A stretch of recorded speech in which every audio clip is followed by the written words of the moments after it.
हाँ जी, पीजीबीपी कर रहे थे। पीजीबीपी में आज कुछ इंपॉर्टेंट सेक्शंस करते हैं। कल मैं डिस्कस भी कर रहा था। हाँ, 5 इंपॉर्टेंट सेक्शंस हैं, इसमें से आपके क्वेश्चंस आते ही आते हैं। मोस्टली शॉर्ट क्वेश्चंस बनते हैं। Section 44 double A, section 44 A B, section 44 A D, section 44 A D A और section 44 A E. 5 important sections हैं। इसमें से एक प्रैक्टिकल क्वेश्चन बन जाता है इन 3 में से। इनमें से तो छोटे छोटे एमसीक्यूज वगैरह आएंगे ज़रूर। 44 A D, A D A और ए ई, इसको प्रिजम्पटिव टैक्सेशन बोलते हैं। Presumptive taxation.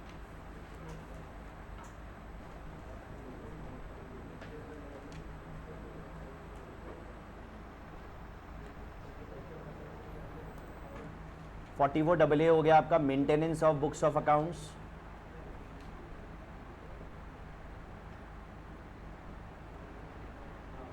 Maintenance of books of accounts. और ये हो गया आपका टैक्स ऑडिट। अभी अपन स्टार्ट करते हैं सेक्शन 44 डबल ए। ठीक है, सेक्शन 44 डबल ए, ये नोट कर लो, ध्यान रहेगा, बेस पता रहेगा आपको। ये 5 important sections.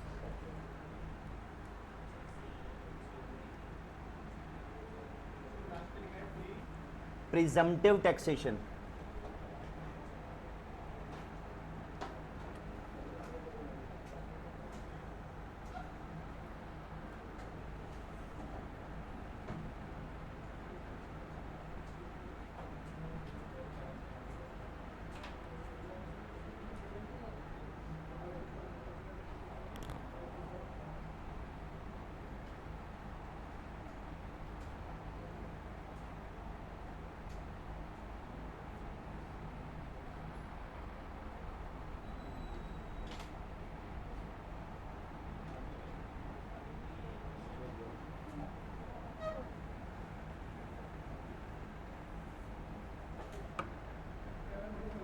Maintenance of books of accounts.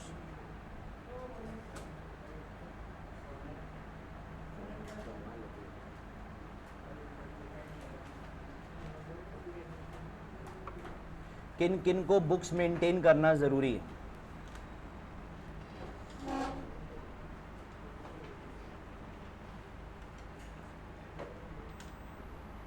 एक तो है स्पेसिफाइड प्रोफेशनल्स।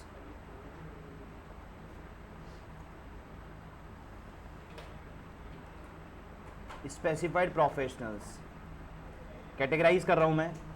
एक हो गया नॉन स्पेसिफाइड प्रोफेशनल्स।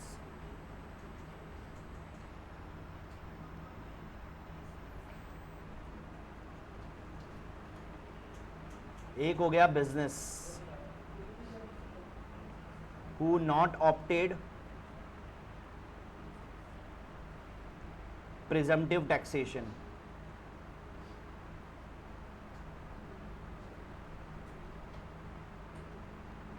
और एक हो गया business who opted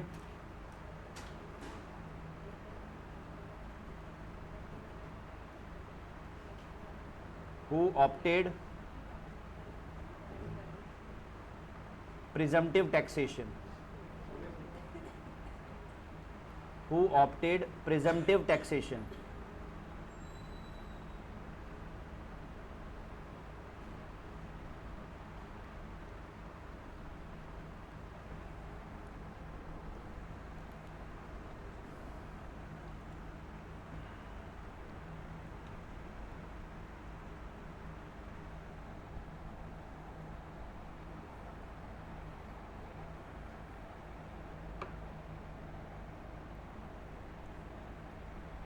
specified professionals, non specified professional, business who not opted presumptive taxation और एक business who opted presumptive taxation. अब स्पेसिफाइड प्रोफेशनल्स को तो मेंटेन करना मैंडेटरी है। लिखेंगे इसमें specified professionals must maintain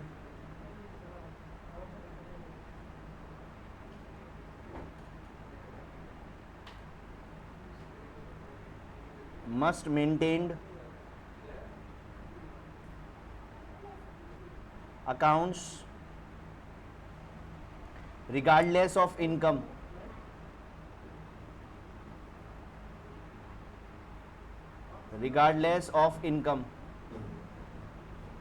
or receipts,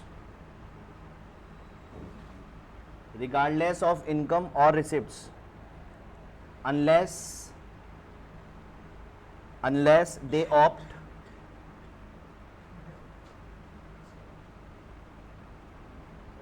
presumptive taxation scheme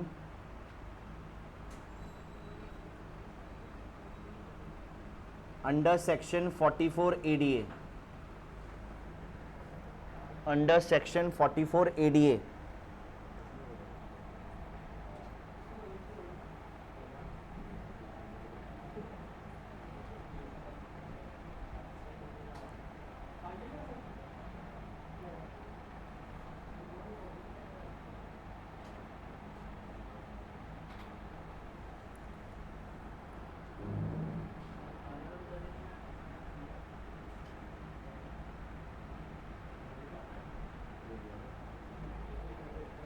ठीक है, अब आते हैं अपन नॉन स्पेसिफाइड प्रोफेशनल्स पे। नॉन स्पेसिफाइड प्रोफेशनल्स को दो कैटेगरी में डालेंगे, इंडिविजुअल और एचयूएफ और अदर्स लाइक फर्म और कंपनी, लाइक फर्म और कंपनी। इंडिविजुअल और एचयूएफ के केस में must maintain records if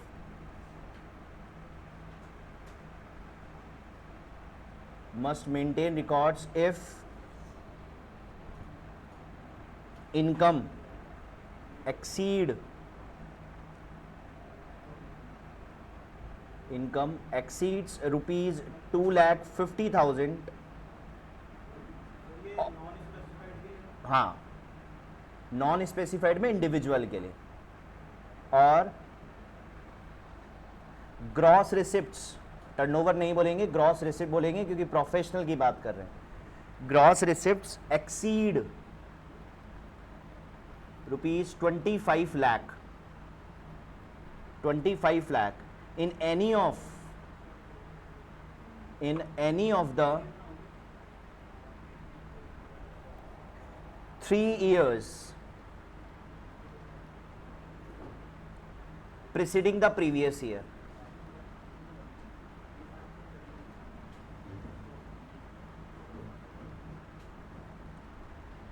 preceding the previous year।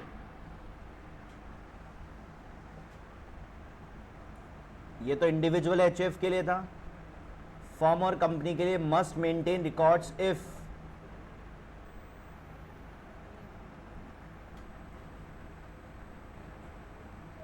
Number A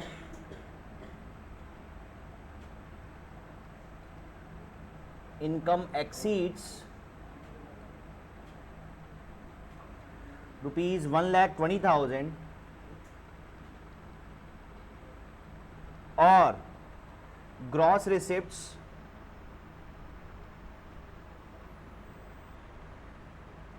exceeds rupees 10 lakh in any of the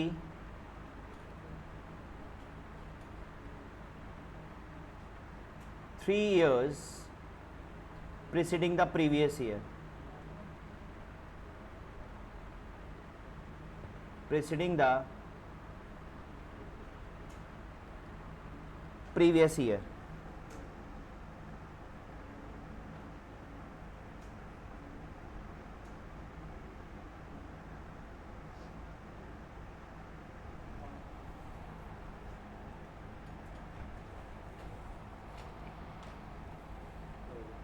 ठीक है,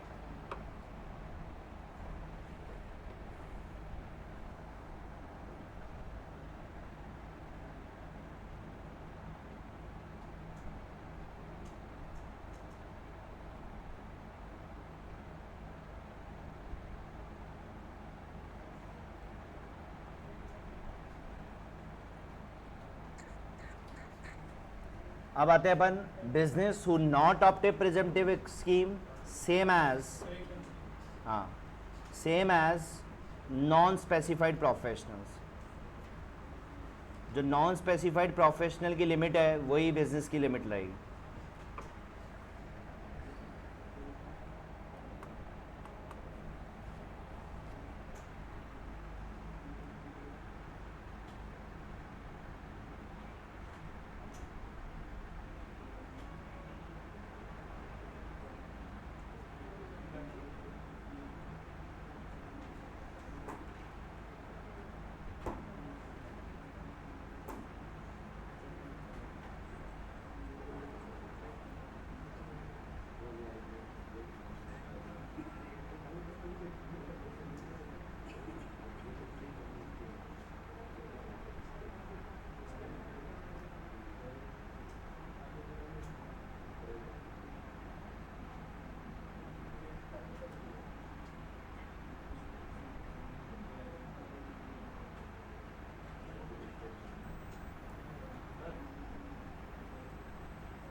हो गया।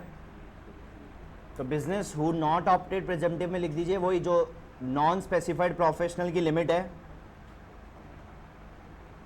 वही बिजनेस की रहेगी। और business who opted presumptive scheme no need to maintain books of accounts.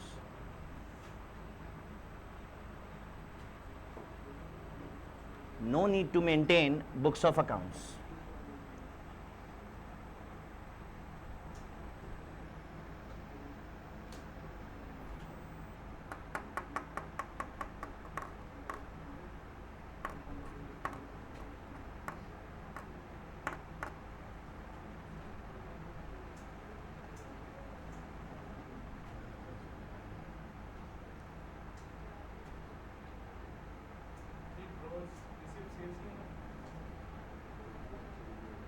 Turnover एक बार पढ़ें।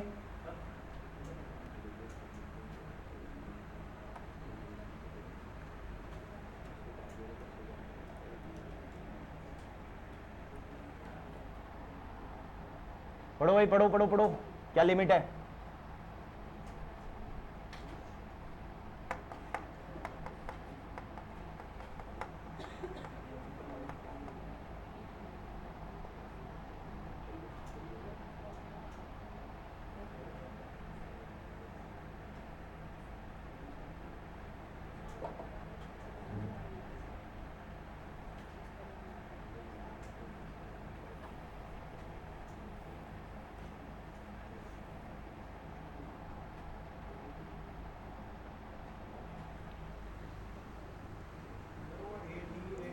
ADA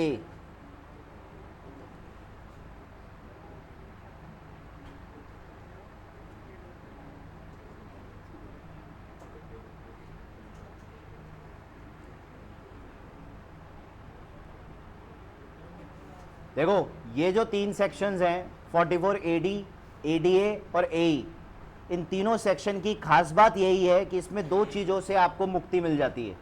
there is no need to maintain books of accounts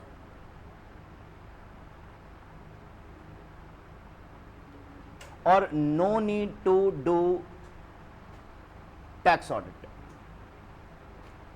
ना आपको ऑडिट कराने की ज़रूरत है, ना आपको बुक्स मेंटेन करने की ज़रूरत है अगर आप कौन से सेक्शन में हैं, इन तीन सेक्शंस में हैं।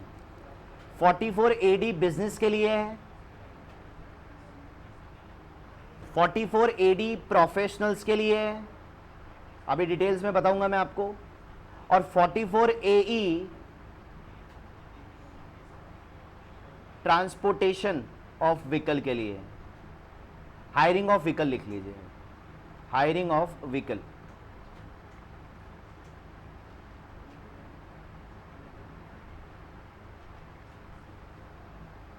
तो अगर आप इन तीन सेक्शंस में हैं तो फिर आपको ना तो बुक्स मेंटेन करने की जरूरत है, ना आपको टैक्स ऑडिट कराने की जरूरत है। अब इन तीन सेक्शंस को और डिटेल्ड में पढ़ेंगे अपन। एक एग्जाम्पल के साथ में। लेकिन सबसे पहले मैं बात कर रहा हूं 44AA की। जो 44AA है, maintenance of books of accounts, उसको 4 कैटेगरी में कैटेगराइज किया है मैंने। एक है प्रोफेशनल्स। अब प्रोफेशनल्स भी दो होते हैं, एक होता है स्पेसिफाइड प्रोफेशनल, एक होता है नॉन स्पेसिफाइड प्रोफेशनल्स। दोनों में फर्क है क्या, मुझे बताएंगे? Who is specified professionals and who is non specified? ये जो आप सीए में कर रहे हैं, specified professionals. Chartered accountant specified professional, interior designer specified professional, medical practitioner, doctor वगैरह specified professionals, advocates specified professionals. That's mean आप इसका क्रक्स कैसे निकालेंगे?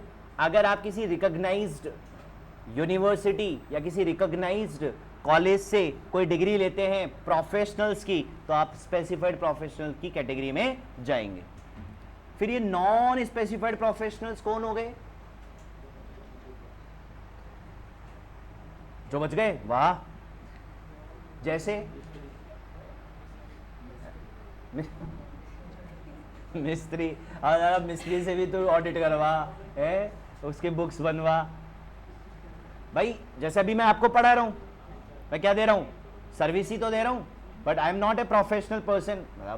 इन केस अगर मैं इसकी बात करूं तो ठीक है ना, अगर आपको कोई मान लो बीकॉम का बंदा पढ़ा रहा है, हाँ, या कोई ऐसा एक्सपीरियंस बंदा है जिसके पास डिग्री नहीं बट वो पढ़ा रहा है, ठीक है ना, तो वो क्या है? Non specified. बहुत सारे लोग हैं जो बनते नहीं है लेकिन अपने आप को सीए में बोल देते हैं कि हूं मैं, सीए बोल देते हैं हूं मैं, ठीक है, तो वो भी क्या है? नॉन। अब जैसे मान लो फॉर एग्जांपल बहुत सारे अकाउंटेंट हैं जो अकाउंटिंग का काम सीख रहे हैं, काम कर रहे हैं और बहुत अच्छा पैसा अर्न भी कर रहे हैं, बट उनके पास कोई डिग्री नहीं है, वो प्रोफेशनल्स नहीं है, तो वो किस कैटेगरी में जाएंगे? Non specified. और अगर आप प्रोफेशनल्स हैं, आपकी इनकम क्या है, आपका टर्नओवर क्या है, इससे कोई लेना देना नहीं है।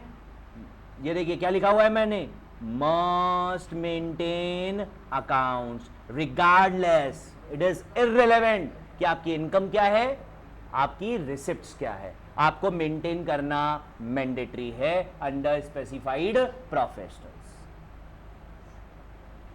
अनलेस, एक एक्सेप्शन, अगर आप 44 एडीए में हो, आप प्रोफेशनल हो लेकिन आप किस में हो?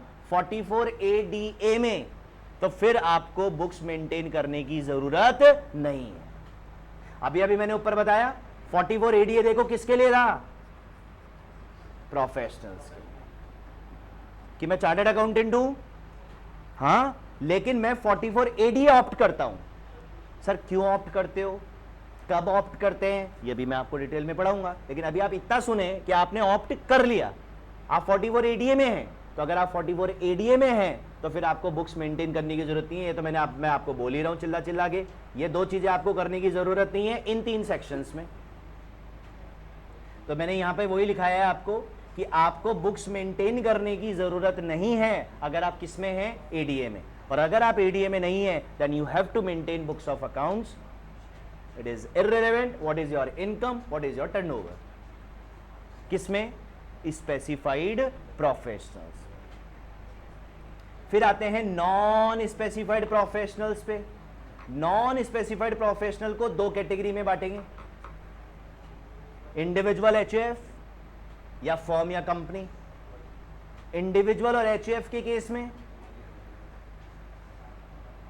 कब आपको बुक्स मेंटेन करनी है, ध्यान से सुनिए। मान लो फॉर एग्जांपल आप ये चेक कर रहे हो कि मुझे फाइनेंशियल ईयर 25-26 में बुक्स मेंटेन करनी है या नहीं करनी। अच्छा, जब भी मैं बुक्स की बात कर रहा हूं ये आपको क्लियर है बुक्स में क्या क्या आ गई? कल बताया था सेल्स बुक, अबे लेजर बुक नहीं होती है, sales book, purchase book, sales return, purchase return, journal, cash book, bank book, petty cash book, ये सब क्या होती हैं? Books of accounts. ये आपको मेंटेन करना जरूरी है। तो मैं ये चेक करूंगा कि भैया 25-26 में मुझे मेंटेन करना है कि नहीं, तो उसके लिए मैं ये चेक करूंगा कि पीछे 3 साल financial year 24-25, financial year 23-24, financial 22-23। पीछे 3 साल में कभी भी, पीछे 3 साल में कभी भी या तो मेरी इनकम किससे ज्यादा हो जाए, 2.5 लाख, इनकम यानी नेट प्रॉफिट।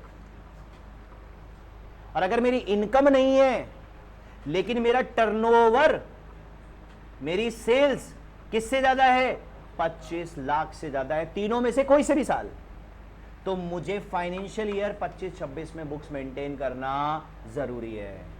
देखो मैंने क्या लिखाया है, इनकम एक्सीड 2.5 लाख, और का मतलब क्या होता है, ये कंडीशन नहीं तो दूसरी कंडीशन, और gross receipt exceed 25 lakh in any of the 3 years। Preceding का मतलब होता है पीछे, प्रीसीडिंग पीछे, ड्यूरिंग द प्रीवियस ईयर, यानी जिस प्रीवियस ईयर का निकाल रहे हो उससे जस्ट पीछे 3 साल में कभी भी आपकी इनकम या आपका टर्नओवर 2.5 लाख 25 लाख से ज्यादा चला गया तो आपको बुक्स मेंटेन करना मैंडेटरी है। Got it. और फॉर्म्स और कंपनी के लिए क्या है, वहां लिमिट आपकी नेट प्रॉफिट 1/20 हो और टर्नओवर 10 लाख से ज्यादा हो तो आपको बुक्स मेंटेन करना जरूरी है। हाँ, तो बुक्स तो सब लोगों को मेंटेन करना ही पड़ता है, वो आ ही जाते हैं कोई ना कोई कोई ना कोई। आपके मिस्त्री नहीं आते, ठीक है यहां तक, ओके। अब आता है वो बिजनेस जो प्रिजम्पटिव में नहीं है। अगर आप प्रिजम्पटिव में नहीं हो तो आप नॉर्मल में हो, और नॉर्मल में आपको कब मेंटेन करना है, वही सेम लिमिट है जो ये है, सेम लिमिट। वो इंडिविजुअल एचएफ के लिए 2.5 लाख 25 लाख, अदर्स के लिए 1/20 10 लाख।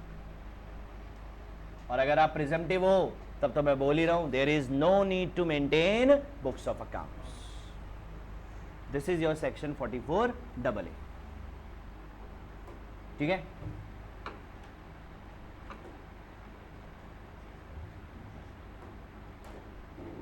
अब आओ next, tax audit 44AB।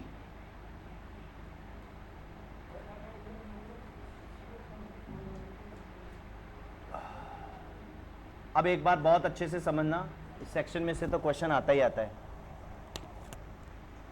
Tax audit mandatory है। कल मैंने आपको एक बात कही थी, क्या बात कही थी, कब मैंडेटरी है याद करो। कल एक लिमिट बताई थी कि इससे ज़्यादा टैक्स ऑडिट करानी पड़ेगी, 1 करोड़। अगर आपकी सेल्स 1 करोड़ से ज़्यादा है तो आपको क्या करानी पड़ेगी, अपने बुक्स ऑफ अकाउंट्स को ऑडिट कराना पड़ेगा। अगर आपकी सेल्स किससे ज़्यादा है, प्रोफेशनल्स के लिए 50 लाख है, प्रोफेशनल्स के लिए लिमिट क्या है, 50 लाख।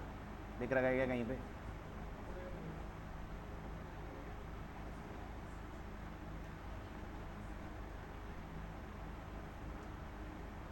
ये रहा, प्रोफेशनल्स के लिए कितने, 50 लाख। तो प्रोफेशनल्स अगर 50 लाख से ज्यादा टर्नओवर कर लेते हैं, और नॉन प्रोफेशनल यानी बिजनेस क्लास पर्सन जो सर्विस नहीं देते उनके लिए लिमिट 1 करोड़। लेकिन अगर आप 44AD ADA AE में हो, 44AD में कब आओगे, बिजनेस क्लास पर्सन तो 44AD में आएगा, और स्पेसिफाइड पर्सन किस में आएगा, ADA में आएगा। तो यहां तो फिर ऑडिट ही नहीं करानी, अभी अभी मैंने बताया AD ADA में आपको ऑडिट नहीं करानी, ठीक है यहां तक। लेकिन मुद्दा ही उठता है कि सर AD ADA लगेगा कब, AD और ADA लगेगा कब, वो अपन बाद में बात कर रहे हैं। लेकिन अगर आपने ऑप्ट कर लिया तो फिर आपको टैक्स ऑडिट नहीं करानी। यहां तक डन है। अब पढ़ते हैं एक बार, N assessee carrying on business condition, sales, turnover, gross receipts exceed 1 crore. ऊपर लिखा हुआ है following assessee are required to get their accounts audited by chartered accountant. माफ करना, CA में नहीं है, ठीक है, okay. So following are the following assessee में दो लोग आ गए, कौन कौन? बिजनेस क्लास पर्सन और नंबर 2, अभी मैं बात कर रहा हूं बिजनेस क्लास पर्सन से, टर्नओवर किससे ज्यादा हो? 1 करोड़ से ज्यादा। एक्सेप्शन, अपवाद, जो कहा गया है वो अप्लाई नहीं होगा। क्या? Where a person declare their profits under section 44 AD। तो अगर आप प्रिजम्पटिव टैक्सेशन में हैं तो भले ही आपका टर्नओवर 1 करोड़ से ज्यादा है, आपको ऑडिट नहीं करानी। अब बात आती है 44 AD की भी लिमिट है 2 करोड़, लेकिन अभी अमेंडमेंट हो गई, 2 करोड़ की लिमिट बढ़ा के अब 3 करोड़ कर दी गई है। आपके मॉड्यूल्स पुराने हैं, अपन नए अमेंडमेंट के साथ पढ़ेंगे। 44 AD की लिमिट है 3 करोड़, यानी 3 करोड़ तक आप क्या ऑप्ट कर सकते हैं? 44 AD। मॉड्यूल है क्या आप लोगों के हाथ में पीजीबीपी का? तो वहां 2 करोड़ को काट के उसके ऊपर 3 करोड़ कर लो।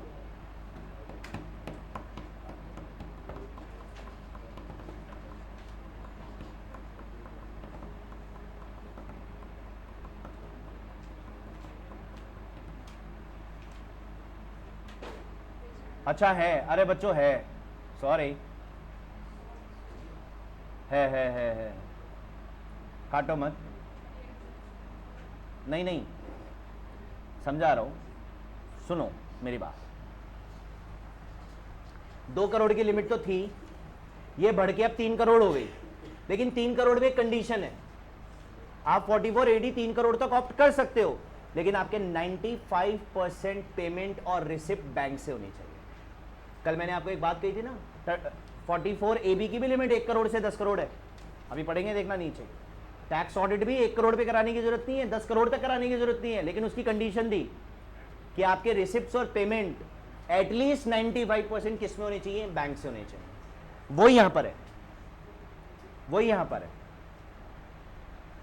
तो ये देखो, एक्सेप्शन 1 और एक्सेप्शन 2 करके दिया है। एक्सेप्शन 1 में तो इसने 44 AD में 2 करोड़ की बात कही है, उनको ऑडिट नहीं करानी। एक्सेप्शन 2 में भी देखो 44 AD की बात है, फिर टर्नओवर भी कह रहा है 3 करोड़, लेकिन ये देखो इसने एक कंडीशन और डाल दी, पढ़ो क्या है?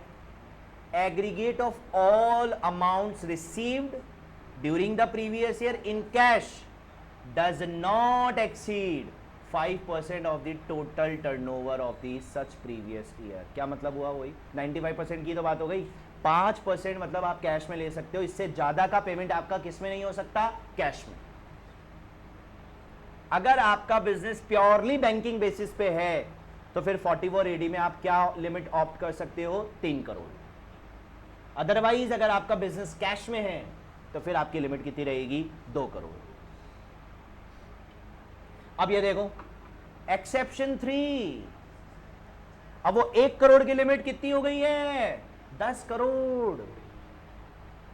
लेकिन वही कंडीशन है कि 95% रिसिप्ट कैश में, वो सॉरी बैंक से, और बाकी का 95% पेमेंट भी बैंक से होना चाहिए। ये दोनों पॉइंट पढ़ लीजिए, अंग्रेजी में है, उसकी हिंदी करिए।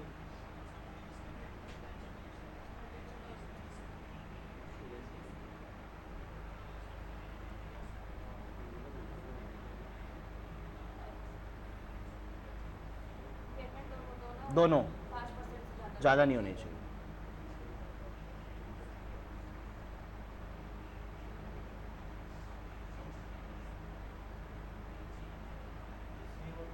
दोनों।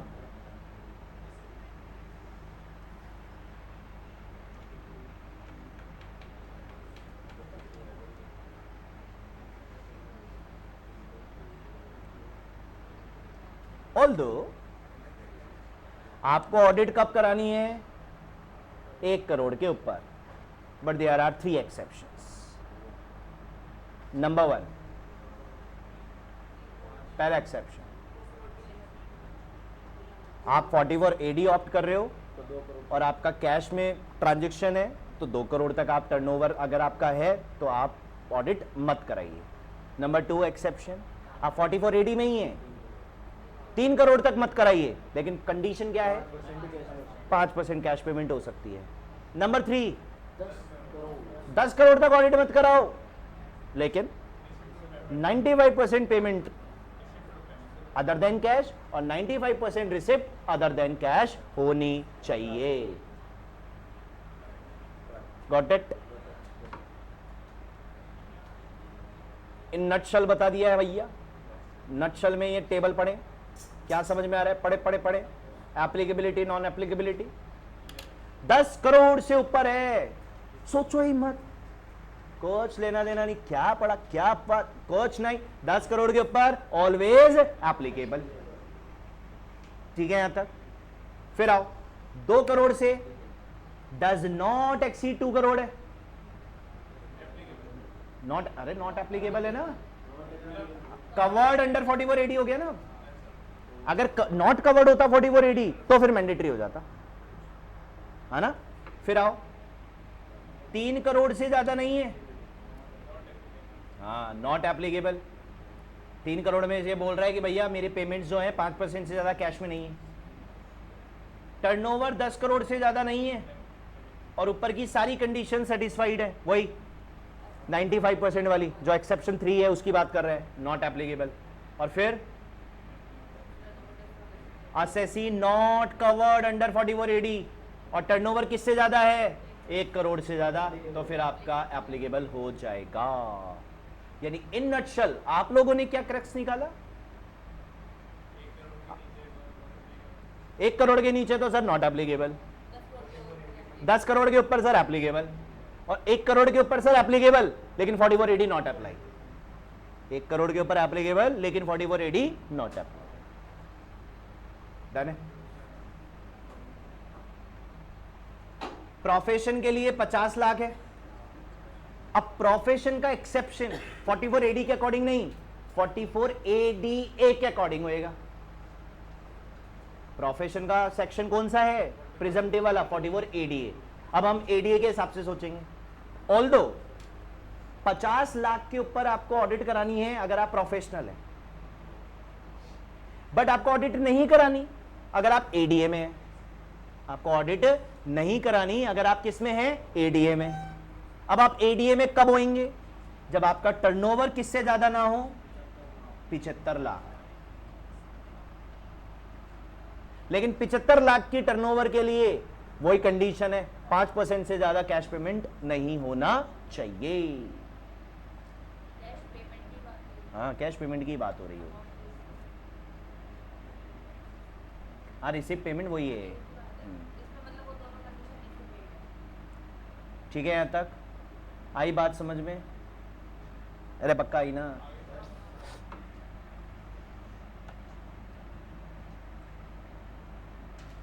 तो ये आपका 44 AB था। अब आते हैं अपन 44 AD पे। गजब का सेक्शन, गजब का सेक्शन। अरे अभी तो आपने वही पढ़ा 2 करोड़ 3 करोड़, होता क्या है वो तो अब पढ़ोगे। 100 करोड़ नहीं 100 करोड़ 100 करोड़ क्या, 44 AD। अब देखो मैं आपको प्रैक्टिकली समझाता हूं, ध्यान से समझना। हम मोस्टली बिजनेस क्लास पर्सन्स की जो ऑडिट करते हैं ना, या मोस्टली बिजनेस क्लास पर्सन की जो हम ITR भरते हैं, इनकम टैक्स रिटर्न, कल बताया था इनकम टैक्स रिटर्न क्या होती है। इनकम टैक्स रिटर्न आपको आपकी इनकम को डिक्लेयर करना होता है, उस डिक्लेयर्ड इनकम पर जो आपका टैक्स बनता है वो टैक्स भारत सरकार को जमा कराना होता है। वो सारा प्रोसेस ITR के माध्यम से होता है, इनकम टैक्स रिटर्न के माध्यम से होता है, जिसकी ड्यू डेट कल 3 बताई थी। कौन कौन सी है?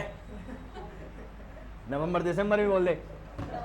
31 जुलाई, 31 अक्टूबर, 30 नवंबर। 31 जुलाई किसकी है?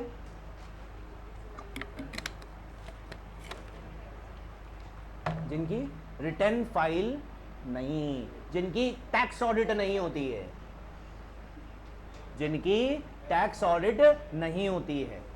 और टैक्स ऑडिट जिनकी नहीं होती है, अभी पढ़ के आए हो नालायक को, तो ये सब लोग किस में भरेंगे? 31 जुलाई से पहले पहले अपनी ITR भर देंगे, वरना उसमें भी पेनल्टियां हैं, जिसका एक अलग से चैप्टर है, पढ़ाऊंगा मैं। ठीक है?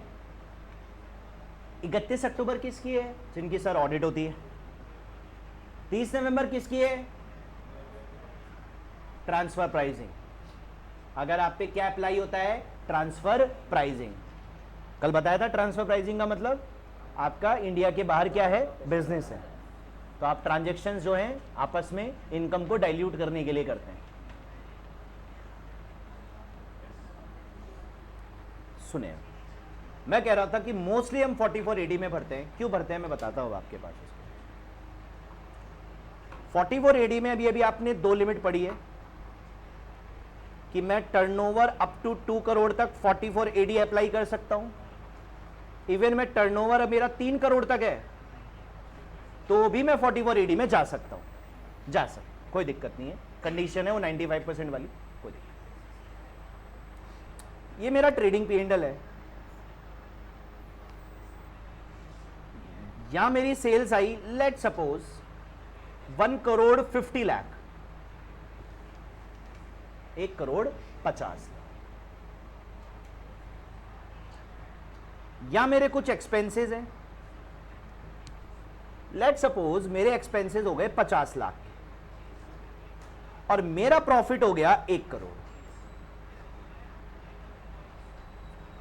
मेरा प्रॉफिट क्या हो गया? 1 करोड़। अब जो मेरा प्रॉफिट 1 करोड़ हुआ, मुझे टैक्स किस पर देना है? इस 1 करोड़ पे देना है। जब आप 1 करोड़ पे टैक्स कैलकुलेट करते हुए आओगे तो बड़ा मोटा टैक्स लग जाएगा।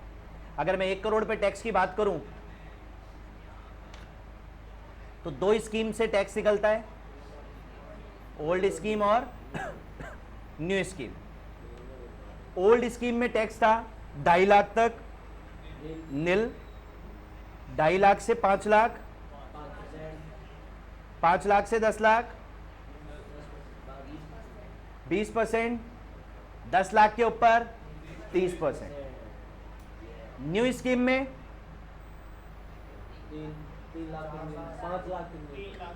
5 लाख, सारे गधेड़े हैं, 4 लाख तक नील, 4 लाख से 8 लाख 5, 8 लाख से 10%, 12 लाख से 15%, 16 लाख से 20%, 20 लाख से 24 लाख 25% और 24 लाख के ऊपर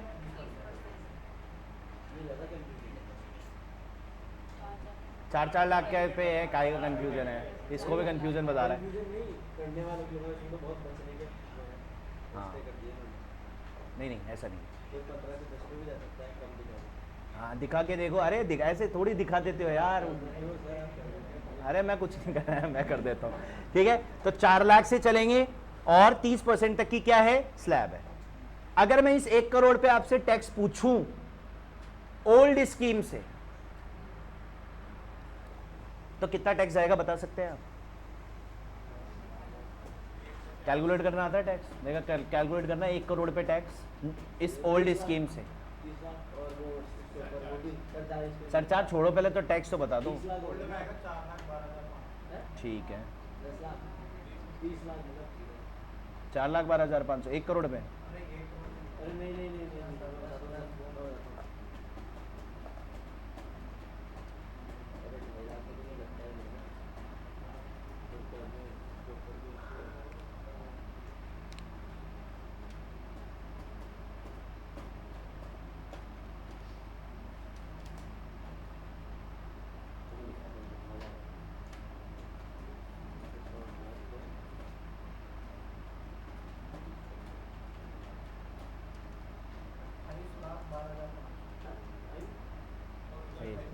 सही है, सही है। पहले 12,500 उसका जाएगा, 5 लाख के अंदर तो 12,500, फिर अगले 5 लाख पे 1 लाख लग जाएगा। Very good. और उसके बाद फिर 10 लाख के ऊपर 90 लाख एक्स्ट्रा गए। 90 लाख का 30% कितना हुआ? 27 लाख। तो 27 प्लस 1 प्लस 12,500 28 12,500। तो इस 1 करोड़ पे टैक्स जा रहा है 28,12,500। कोई बात नहीं, जिनको टैक्स कैलकुलेट करना नहीं है आगे खूब करेंगे, खूब, डोंट वरी। ठीक है, तो 28,12,500 टैक्स हो गया। अब इसको भैया ये टैक्स चुभ रहा है, बहुत होता है भाई।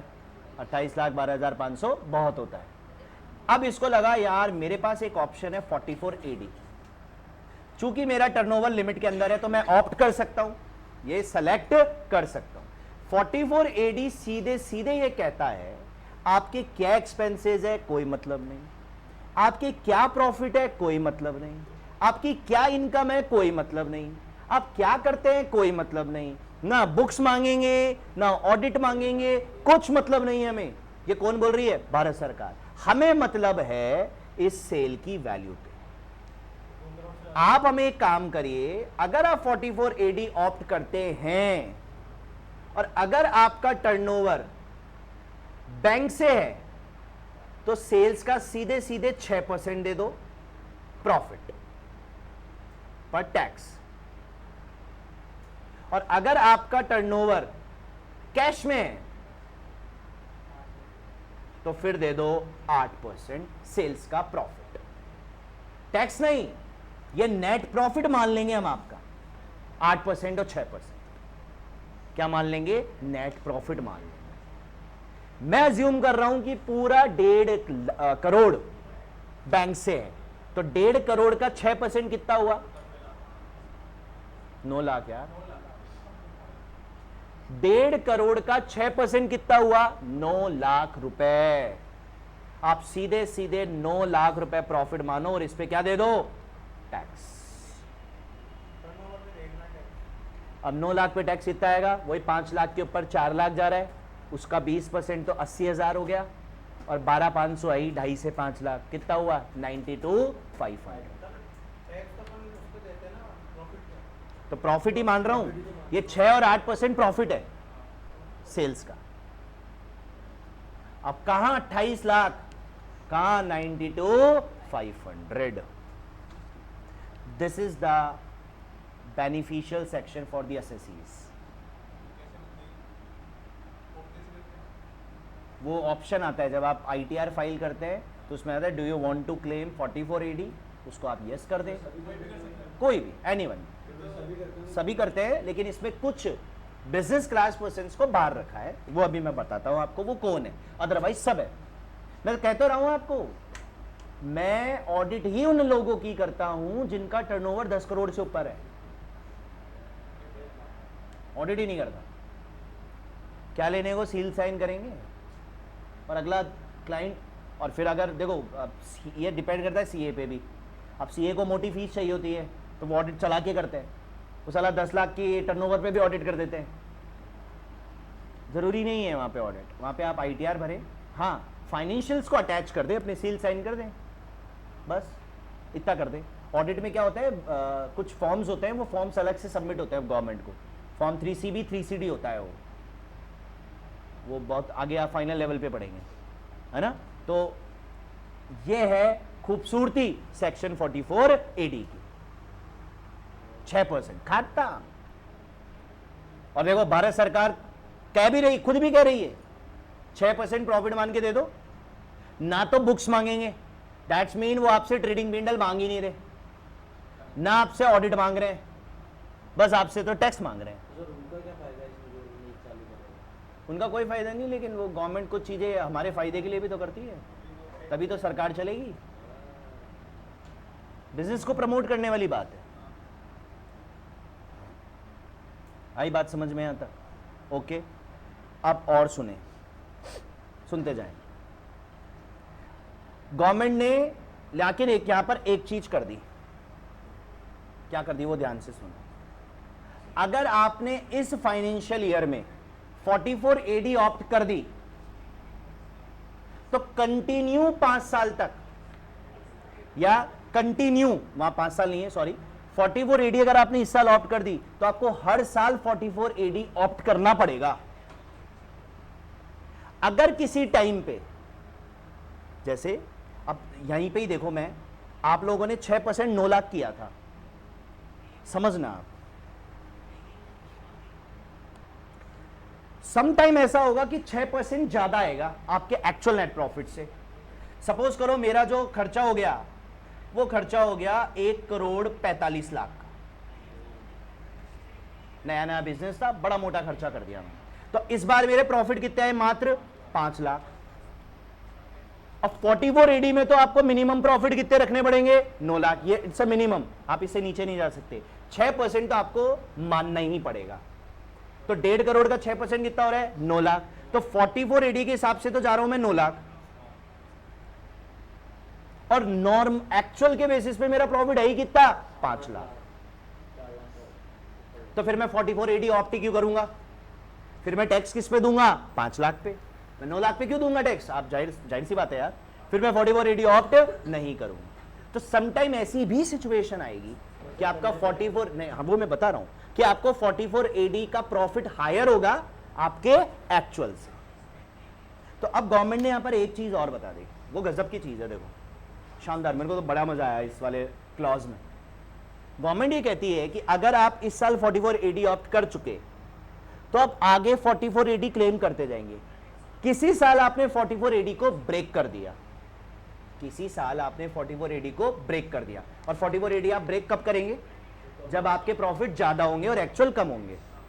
अगर आपने किसी साल 44 एडी को ब्रेक कर दिया तो जिस साल ब्रेक किया उसके आगे के 5 साल तक आप 44 एडी क्लेम ही नहीं कर सकते।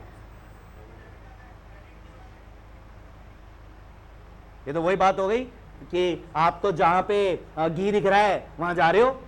आप एक साल में आपको लगा 44 एडी बेनिफिट है, उठा लिया। आपको लगा एक साल नॉर्मल है, उठा लिया। 44 एडी नॉर्मल, 44 एडी नॉर्मल, और मामू थोड़ी है ऐसे। तो गवर्नमेंट ने क्या क्लॉज बनाया? करो आप 44 एडी, कोई मना ही नहीं, लेकिन हमेशा 44 एडी करो। अगर किसी साल ब्रेक कर दिया, आपके एक्सपेंसेस ज्यादा आ रहे हैं और आपने किसी साल ब्रेक कर दिया, तो आप उसके आने वाले 5 साल तक 44 एडी क्लेम नहीं कर सकते। ठीक है? यहां तक कौन है यार? ये एक बार कर्टेन हटाना। अरे मनोज बेटा, अंदर वाली क्लास में सुन ले। ठीक है?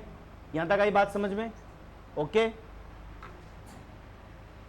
अब बात आती है कौन कौन से पर्सन, कौन कौन से बिजनेस क्लास 44 एडी क्लेम नहीं कर सकते। जैसा अभी अर्पित ने कहा कि सर फिर तो सारे ही कर लेंगे, करते हैं सारे, लेकिन कुछ लोगों को बाहर रखा है। अब वो कुछ लोग कौन है, ध्यान से सुने। प्रोफेशनल्स 44 एडी क्लेम नहीं कर सकते, क्योंकि प्रोफेशनल्स के लिए 44 एडीए बना है।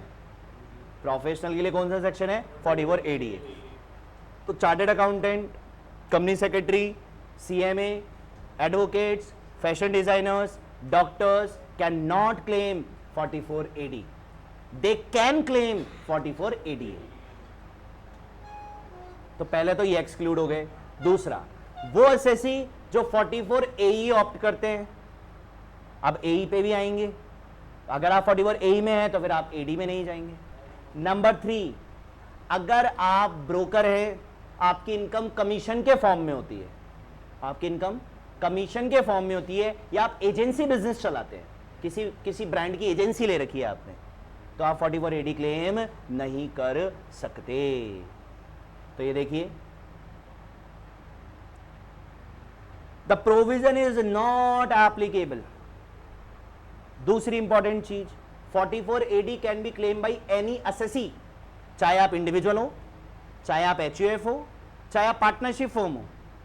लेकिन 44 एडी क्लेम नहीं कर सकते दो लोग, एक तो कंपनी और एक एलएलपी, लिमिटेड लाइबिलिटी पार्टनरशिप। ये दो लोग क्या क्लेम नहीं कर सकते? 44 एडी। तो ये वही बताया, एलएलपी से बाहर है,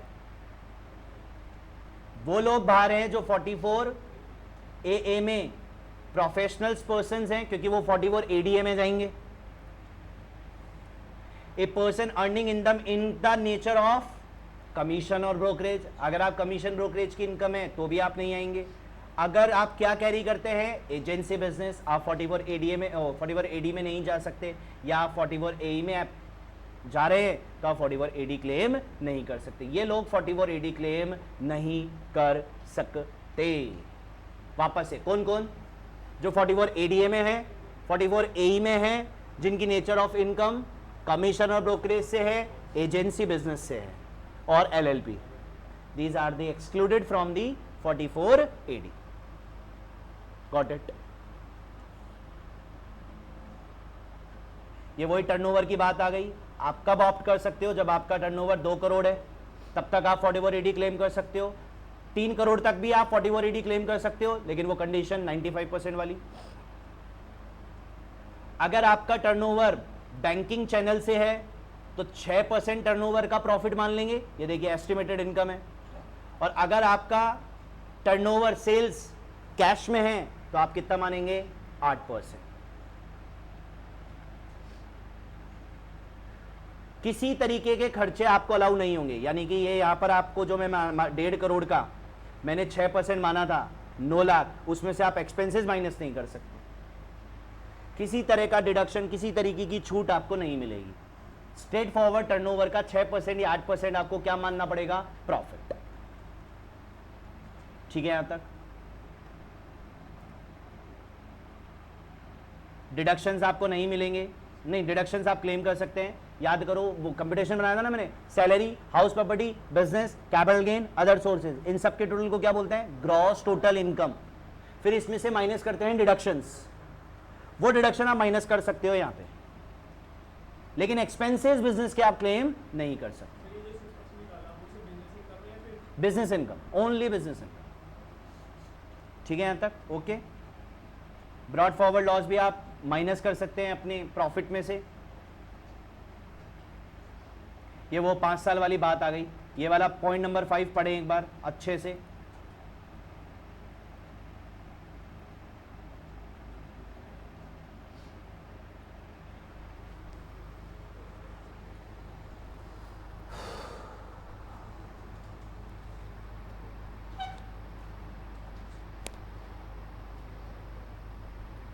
पढ़ो इसको, पढ़ो पढ़ो पढ़ो।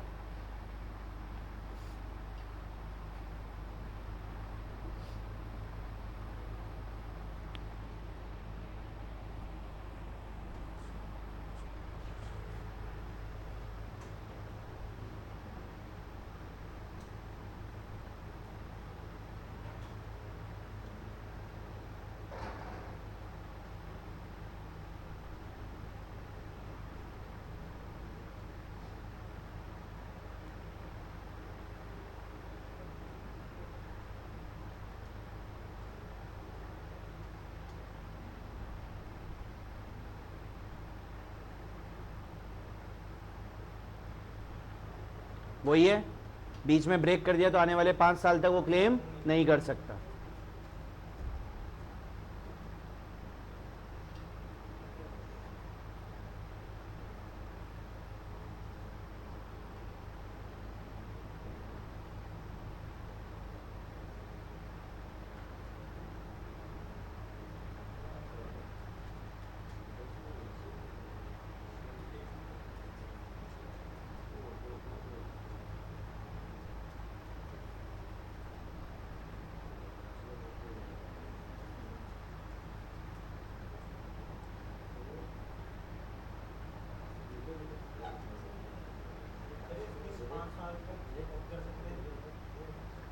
ऑप तो कंटिन्यू करो,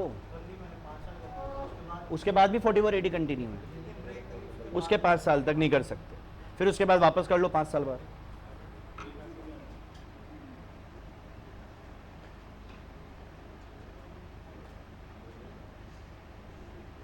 हाँ भाई, इन नटशल वाली ये टेबल पढ़ो, ये टेबल देखो।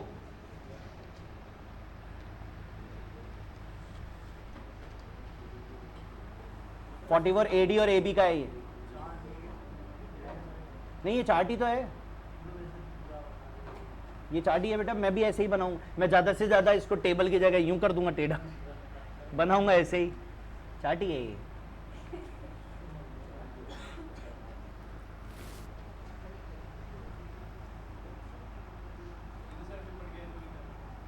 हाँ लेकिन देख लो एक बार, वो तो मैं कह ही रहा हूँ पढ़ के आए, वो तो नटशल क्रक्स है भाई उसका जो पढ़ा है।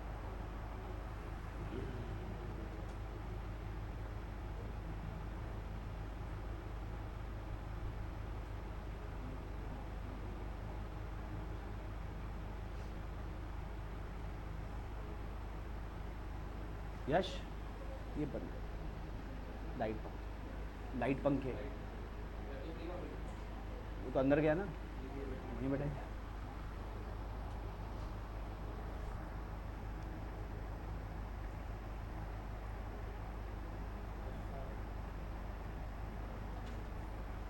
पढ़ डाला? गजब यार विकास।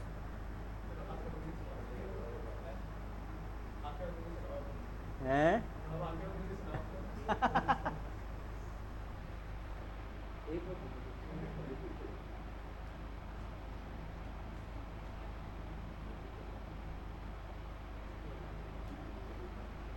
चलो तो फिर इसी बात पे ये वाला इलस्ट्रेशन।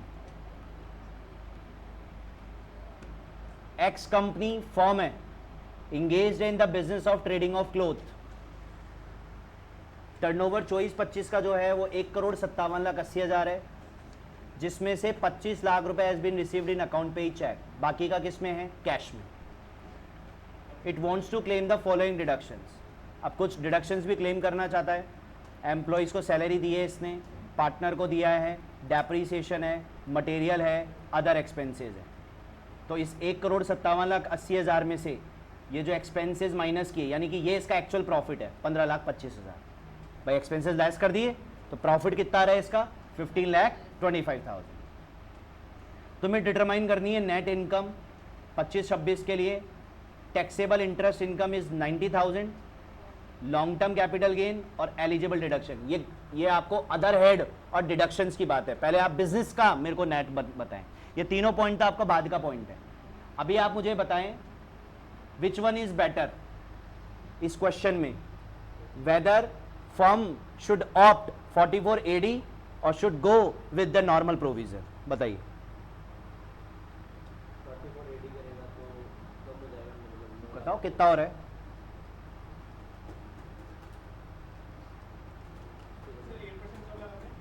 कैश में आधा नहीं है। 1,57,80,000 में से 25 लाख बैंक से है, बाकी का बैलेंस कैश में है। हाँ,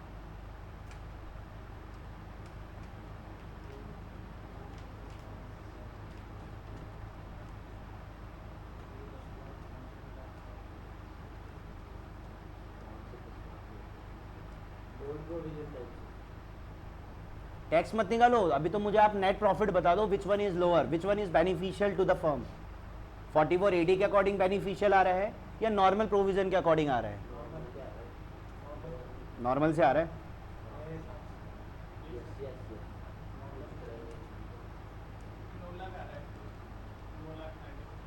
तो फिर 44 AD में तो कम आया ना, एक्चुअल प्रॉफिट तो 15-25 है। 44 AD। अरे एक्चुअल प्रॉफिट तो 15-25 है ना। 44 AD के अकॉर्डिंग लगाओ 1 करोड़। पहले तो 25 लाख का 6% कितना हो गया? 25 लाख का 6% 1.5 लाख। फिर 157.80 में से 25 लाख लेस करो, है क्या? माइनस करना, बाकी का कैश का बैलेंस भी तो निकालेगा, कैश टर्नओवर माइनस कर 25 लाख उसमें से। अब उसका 8% लगाओ। ये आ गया 10,62,400। दोनों को जोड़ दिया क्या तूने? राइट। कितना आया था? 8% कितना आया है? 10,62,000। अब उसमें वो 25 लाख का 6% वो कितना था? 1.5। वो 1.5 और जोड़ो, ये आ गया 12,12,400। तो 44 AD बेनिफिशियल है ना नारे को। एक्चुअल प्रॉफिट तो ज़्यादा आ रहे हैं,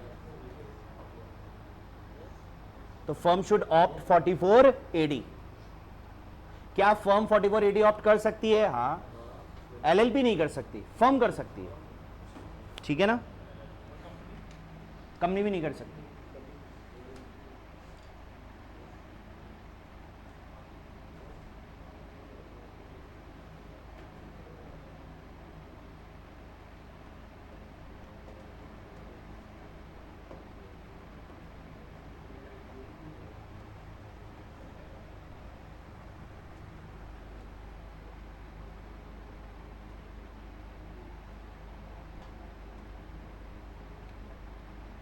ये आ गया था 12,400। अब वो क्या है, बाकी की चीजें ये आपको धीरे धीरे पता चलेगी। टैक्सेबल इंटरेस्ट इनकम ये अदर सोर्स की इनकम है, और कैपिटल गेन की इनकम 140 है। फिर तीनों को जोड़ोगे तो ग्रॉस इनकम आएगी। फिर उस ग्रॉस इनकम में से 15,000 रुपए का डिडक्शन माइनस करोगे ATG का, तब आपकी नेट इनकम आएगी। तो नेट इनकम मैं आपको बाद में कैलकुलेट करना बता दूंगा, अभी तो आप सिर्फ इतना समझे 44 AD कैसे लगता है। और अगर वो चाहे कि यार मेरे को तो नॉर्मल में ही जाना है तो तू नॉर्मल में चला जा, लेकिन अगर ये नॉर्मल में जाता है तो क्या इसको अकाउंट्स ऑडिट कराने पड़ेंगे, फिर वो बताओ मुझे। अगर ये 44 AD ऑप्ट नहीं करता और नॉर्मल प्रोविजन में जाता है तो क्या इसको अकाउंट्स ऑडिट कराने पड़ेंगे, कराने पड़ेंगे, बिकॉज टर्नओवर एक्सीड 1 करोड़। ठीक है, क्या इसको बुक्स भी मेंटेन करनी पड़ेगी, हाँ, टर्नओवर ही 1.5 करोड़ जा रहा है इस तरीके। और अगर ये 44 AD ऑप्ट करता है तो क्या क्या बेनिफिट है, एक तो टैक्स का बेनिफिट है, एक ऑडिट नहीं करानी, एक बुक्स मेंटेन नहीं करनी। ठीक है,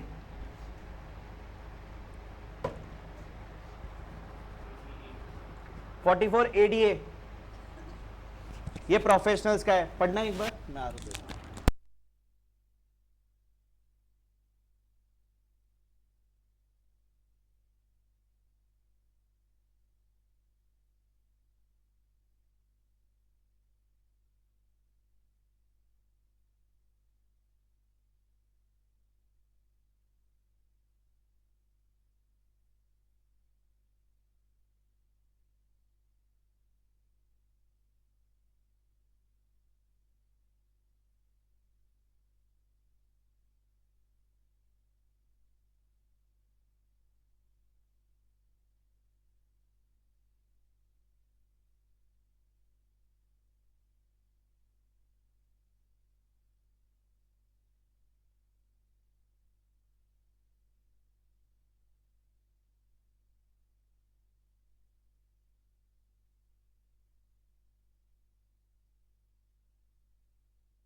लॉक कर दो, इतना टाइम रोड लगता है।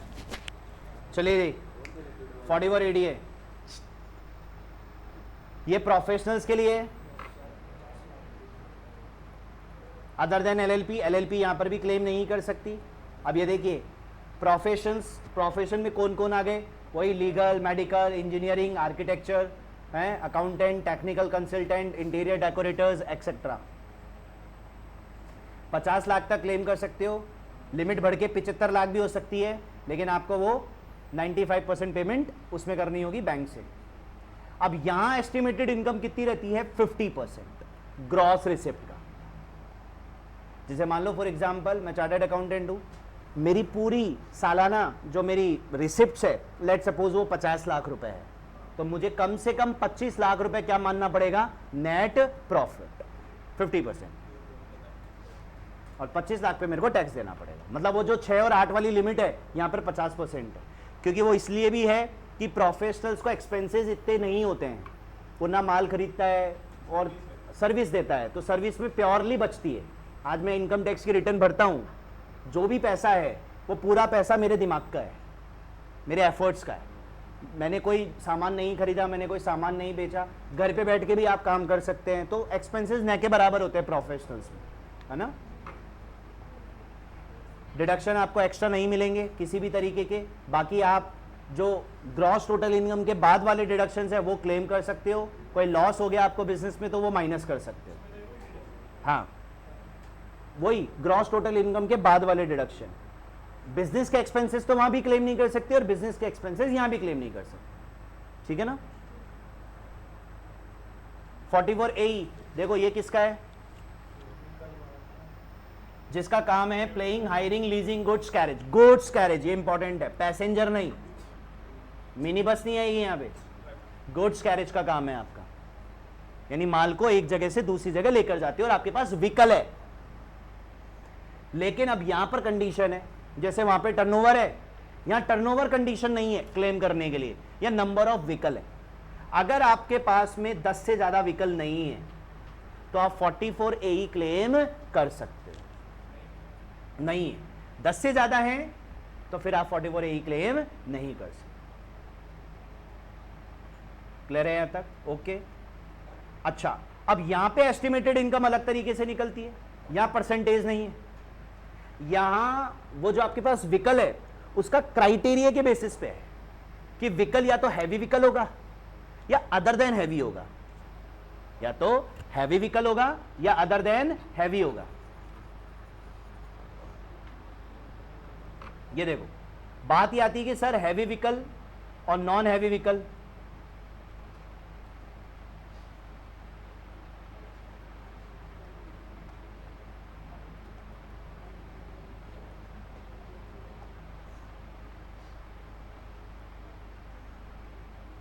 अब देखिए हैवी व्हीकल में कितना है? हाँ, 1000 रुपए पर टन पर व्हीकल है ये, ऑफ ग्रॉस व्हीकल वेट पर टन पर व्हीकल है ये, हैवी अगर आपके पास। और अगर क्या आपके पास अदर देन हैवी है तो फिर 7500 पर मंथ पर व्हीकल है ये इनकम है, ये इनकम है, वो नेट प्रॉफिट है ये। अभी करते हैं क्वेश्चन। और हैवी व्हीकल कब होगा? जब आपके व्हीकल का वेट 12 टन मतलब 12,000 किलो तक होगा। लिख रखा हूं, जिसका वेट कितना होता है? Exceed 12,000 kilogram. व्हीकल का भी वेट होता है। कांटा देखे? कांटा का भी देखा होगा आपने, कांटा वहां पे ट्रक व्हीकल खड़े होते हैं और उनका वेट होता है, हाँ वेट होता है उनका, ठीक है ना। उसके हिसाब से टोल लगता है और उसके हिसाब से ही बहुत सारे चालान वगैरह, बहुत सारी फॉर्मेलिटीज होती है।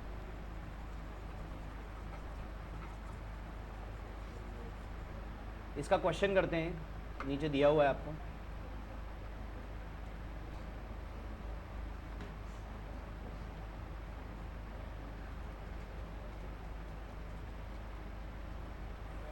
पढ़िए question. Sukhvinder, engage in the business of playing goods carriage. 1 अप्रैल 24 को इसके पास 10 ट्रक थे, जिसमें से 6 ट्रक जो हैं वो हैवी व्हीकल हैं, बाकी की 4 ट्रक कौन हो गए? Normal other than heavy. 2 मई को इसने एक हैवी गुड्स व्हीकल बेच दिया और एक लाइट गुड्स व्हीकल 6 मई को परचेज कर लिया। और जो न्यू व्हीकल है वो पुट टू यूज हुआ है 15 जून को।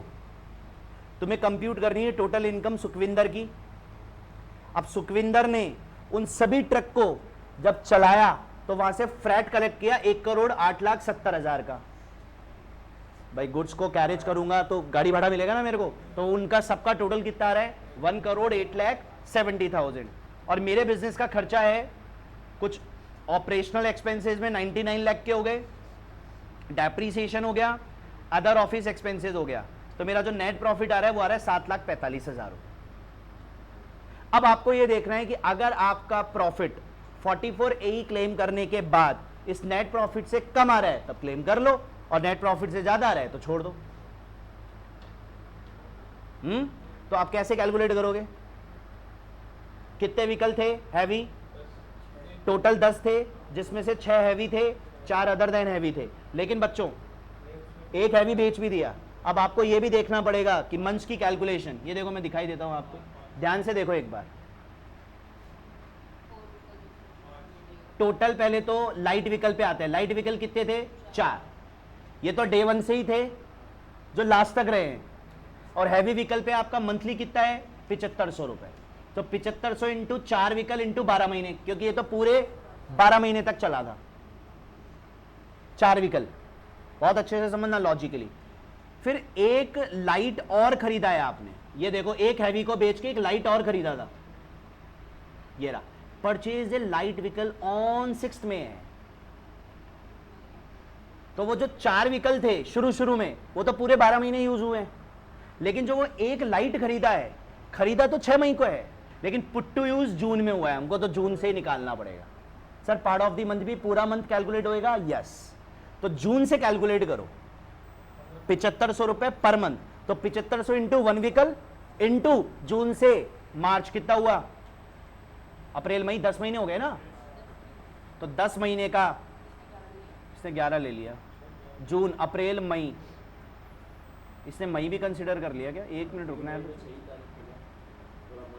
नहीं वो बात नहीं है, इसने एक्वायरिंग वाली मंथ से ही कैलकुलेट कर लिया rather than put to use. अच्छा, नहीं इन्होंने नीचे दे भी रखा है, वो ये दे रखा है कि पुट टू यूज कब हो रहा है, इट इज इररिलेवेंट। आपने जब परचेज कर लिया तब से ही आपका इनकम कैलकुलेट होना शुरू हो जाएगा।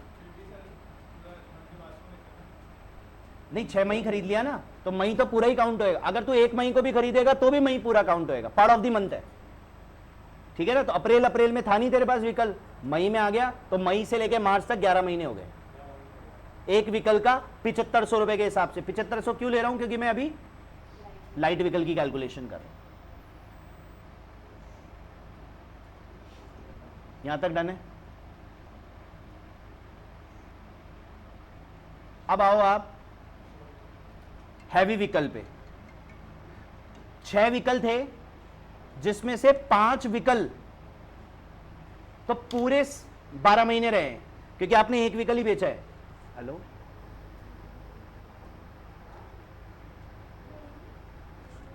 हाँ है ना?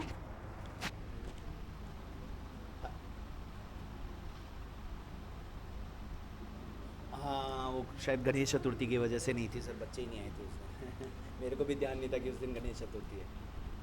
आप आज भेज दो, कल भी थी क्लास, तो मेरे पास क्या आपके नंबर नहीं थे, नहीं मैं आपको कॉल कर देता, है ना। आज भेज दो सर 12 बजे।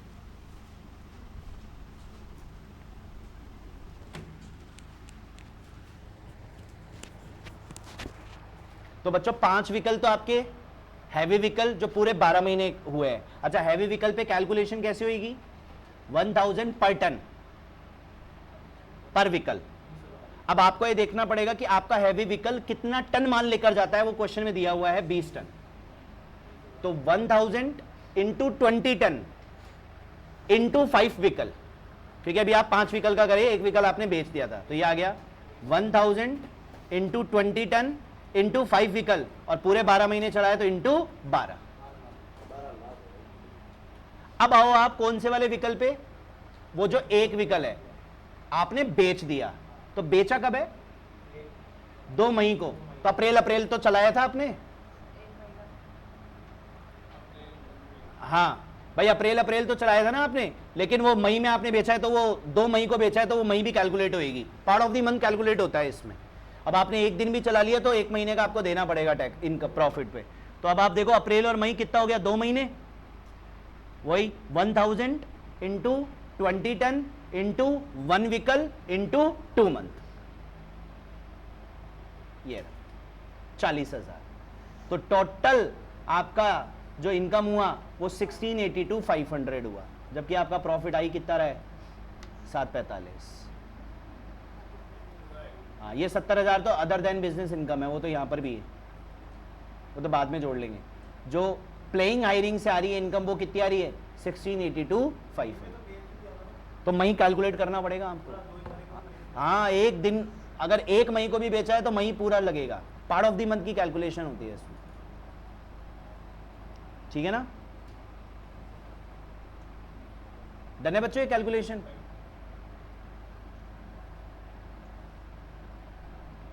बाकी तो ये जो सेक्शंस हैं वो कोई इररिलेवेंट है। 40B मैंने आपको बता ही दिया था, रेम्यूनरेशन वाला, फर्म की कैलकुलेशन। अब जो भी आपको ये चेंज कर लेना। अच्छा, हो गया चेंज, 6 लाख है, और तो कर ही लिया अपन ने, ठीक है ना। तो मेरी तरफ से चैप्टर कंप्लीट है।